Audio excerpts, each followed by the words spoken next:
Isang mapagpalang araw po sa inyo lahat mga kaagapay at maligayang pagbabalik po sa aking munting channel, ang Kaagapay Mark. Please like and share po ng aking mga upload videos at maraming salamat po sa inyong lahat. Yan, bali ngayong hapon mga kaagapay, babalikan ko si Ate Edna. Kung naaalala nyo po sa mga nakaraang vlog ko, yung may sakit sa pancreas, si Ate Edna. Yan, kamustahin natin siya at bisitahin. Tignan natin yung kalagayan niya ngayon. Mega love shoutout nga po pala kay Sir Marcial Eugenio ng USA. Maraming salamat po, Sir. God bless you always po. At regards po kay Ma'am sa inyong misis. Yan. Samahan niyo ako ngayong hapon mga kaagapay. Hindi natin kasama si Gian kasi may activity sila sa school. Hindi ko lang alam kung ano activity. Nasa State College siya ngayon. Kaya tayo na muna solo ngayong magbablog. Yan. Samahan niyo po ako ngayong hapon. Tara po. Dito na si Ate Edna. Ate Edna, magandang hapon. Upo ka muna po. At ako, sawa naman na ako mag-upo sa ano. Inalok tayo ng upuan ni Ate Edna. Diyan mo ito, Ate Edna, Mike. Iipit lang po yan. Yan. Para marinig ka po. Kamusta ka po? Medyo matagal-tagal na rin tayo huling nagkita. Medyo nagpayat ka na. Namayat na talaga. Nagda-diet ka po? Diet kasi yung pagkain ko, lugaw, tapos yung mga gulay-gulay. Kamusta po na nakapag-follow up check up ka po? Nung nag-follow up check up ako, tuloy-tuloy pa din yung gamot ko. Hanggang ilang buwan nga po yan? 3 months. 3 months. Nakakailang buwan ka na po? 2 buwan. Okay. Tapos? Kaso parang natitigil yung at walang pambiling gamot. Natitigil? Oo. Hindi natutuloy-tuloy yung gamot na yun. Di bali para kang umuulit sa umpisa. Pag merong pambili, nabili. Pag wala din. Natitigil. Wala ka naman kasing kaagapay din, At hiwalay ka naman sa asawa. Paano yung pang-araw-araw nyo na pagkain? Minsan, lugaw. Minsan. Kahit yung mga anak mo, saan kayo kumukuha ng panggastos? Nabigay man yung mga kapatid ko. Kaso Tinutulungan ka? Tulong mo. Namimiss mo na ata bumalik magtrabaho. Yung nga. Nakakaburo yung pag may sakit, Oo, saka gusto ko na talagang magkatrabaho at yung pang-araw-araw. Sana sabi ko makasumbi kami dito. Oo nga pala, wala kong sariling bahay. Ito po kasi nakikitira lang sila dito sa kapatid. Baga kami dito. Balak nyo po sana magsumbi dito. Dito man lang. Kasi payag naman po yung kapatid nyo. Ang hirap kasi Ano po? Ang hirap nung magkasama baga sa pag magkakasama kayo sa... Siyempre may mga pamilya. Oo. Ano bang tawag doon? Nakikituloy. Oo. Sabi ko nga, sana may maawa man sa amin na makasumbi kami dito. Maliit lang tayo mga kaagapay. Pakita ko sa inyo yung harap. Ito kasi yung bakod. Tapos ito po ito yung sinasabi niyang bakanting lote ni Ate Edna. Na sana ay kung may maawa man sa amin ay mapatayuan po kayo kahit sumbi lang. Kahit sumbi man lang. Kahit karakwarto lang, Kahit karakwarto man lang. Para iba din bagay yung may Paano po yung nag-aaral yung anak? Paano po yung budget nila? Minsan na man yung papa nila. Napadala? Kulang talaga. At saka kasi yung padala ng papa nila para lang din sa kanila. Para lang din. Sustento. Kulang man din. Sa mga hindi po nakakaalam, si Ate Edna po kasi ay hiwalay sa asawa.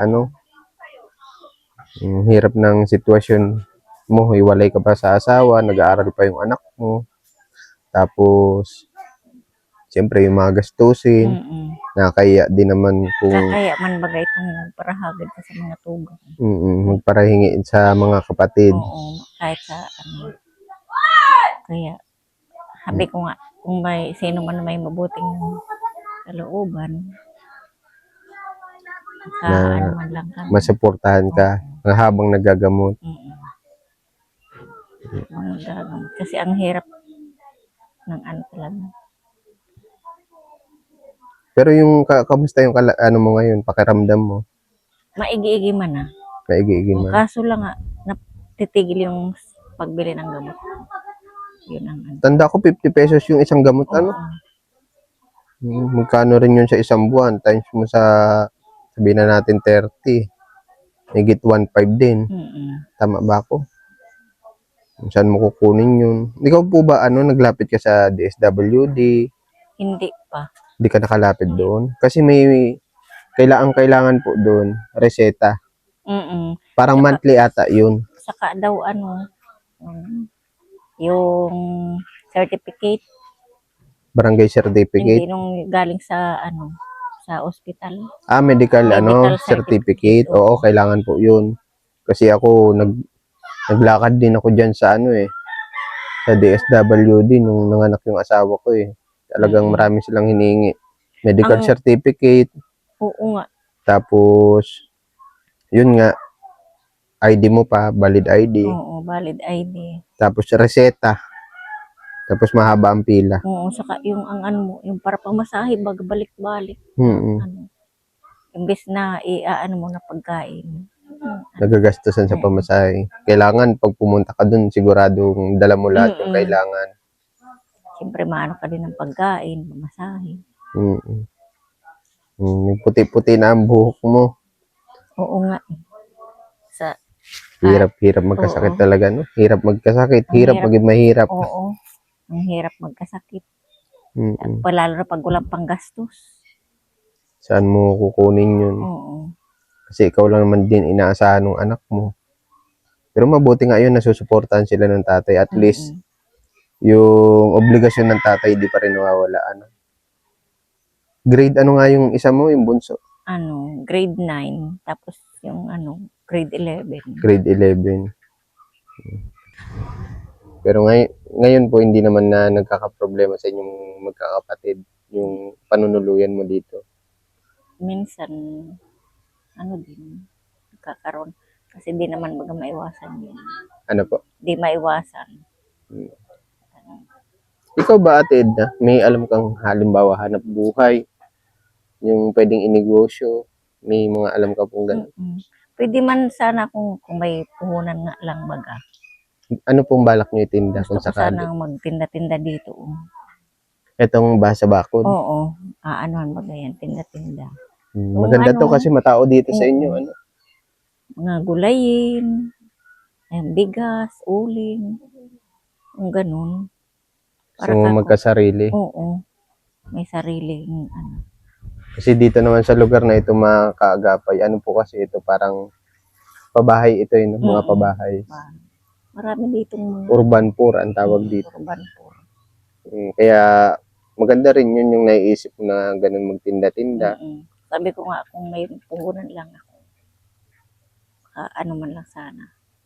Magkano po kung sakali na halimbawa may mabuting loob na tumulong sa atin, sa inyo? Siguro kung mga 20. 20,000? Laki din Kasi pala. magawa ka pa ng kasama na yung tiritindahan. Kasama na. Tapos yung matitira doon, pupuhunan mo. Yung ipupuhunan ko sa bigas, uling. May ka doon? May experience ka sa ganun? Dati ka nagtitinda? Saan po? Nung dalaga pa ako. Dalaga ka pa? Nagtitinda ka Tinda na talaga ako. Kaya may experience ako sa mga ganun. Oo. Alam mo yung paano yung patama? Oo. Kung paano mailabas yung puhunan sa tubo. Kasi ngayon wala na talagang walang puhunan kasi. Para at least may pinagkakalibangan ka. Yung gusto ko may pagkakakitaan mag-araw-araw. para may pang araw-araw talagang ano. Pagkain, ano. Kasi pag may mga ganun ka, malaking tulong, malaking bagay sa iyo yun. Parang ano, di ka naaasa. Mm. Buti mababait yung kapatid mo, ano. Mm-mm. Hindi ko naman sa nilalahat kasi minsan may mga kapatid na Mm-mm. ano, 'di ba? Alam mo na 'yun. Mm-mm. Pero pasalamat tayo, pinatuloy ko pa rin dito sa bahay nila. Ilan na nga edad mo, Ate Edna? 54 na. 54, oh, malapit ka na mag-senior, 6 na taon na lang. Oo. Sabi ko nga sana bago ako mag-senior, may pang ano na ako, tinda-tindahan. Meron sanang mabuting kalooban. Gandang ano.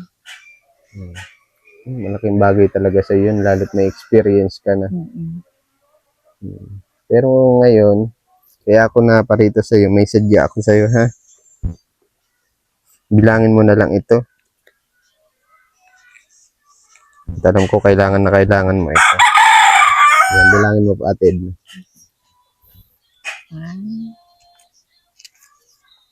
Salamat. Salamat. Magkano po yan? 3K. Galing po yan kay Sir Marcial. Eugenio. Opo. Ay, salamat po, Sir Marshall. Napanood niya yung video mo na siyempre nga naman, kahit naman ako, kung meron ako, bakit hindi kita bibigyan ng mga panggamot-gamot ba? At least, makaraos ka sa pinagdaraanan mong sakit. Ano? Hirap. Ayan ang sinasabi na mahirap din na walang katuwang sa buhay. Pero nakaya mo nga no? Oo. Kay Lord lang nakakapit. Walang iba. Tama. Salamat po, sir. Ano sa akin nagbigay nito. Yan, ang pangarap ni Ate Ed na magkatindahan dito. Tapos magkaroon daw po sila ng sumbi dito na bahay. Para at least, ano nga pala nangyari dun sa dating tinutuluyan mo? Tinutuloy. Dito ka na po natuloy talaga? Dito na talaga. Nung di nag-uwi ng mga kapatid ko nga. Dito na kami dati. Okay. Wala sila nun dito. Oo, wala sila. Nagsiuwian lang sila na. Kaya sama-sama na kami dito. Kaya sabi ko kung sino man lang Hindi, sa madaling sabi, hindi ka po nabigyan ng parte ng lupa dito dati? Hindi. Okay. Kumbaga pinagamit lang ito sa iyong bahay? Oo. Sa mga magulang kasi namin ito. Okay. Mana na. Sa mga magulang may talaga ito. Tapos namatay na yung magulang. Parang kami na ang magkakapatid. Kaso nga, yung bahay na lang, sama-sama na kami yan. May mga bata din? May mga din, anak. Sayang din kasi yung dito. Yan sana. Yung pwesto. 20,000, malaki-laki din yun.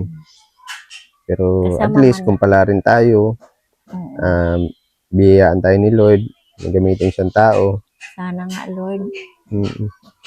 Pero walang imposible sa taong nananalangin, nagtitiwala kay Lord. Sige, mapunta na ako, Ate Edna, ha. Sana sa mga susunod na balik ko ay medyo okay ka na. Sa ngayon wala naman na masyado sumasakit. Basta wag ka lang malipasan ng buto. Sa kagamot.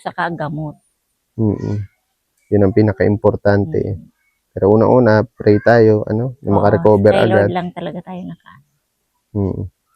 Salamat po sa oras mo, Ate Edna, ha? Salamat din. Salamat din po sa nagbigay sa akin. Sir Marshall. Apo, Sir Marcial Eugenio po. Sir Marshall Eugenio, salamat po. Ingat lagi, Ate Edna, Kayo din po. God bless po.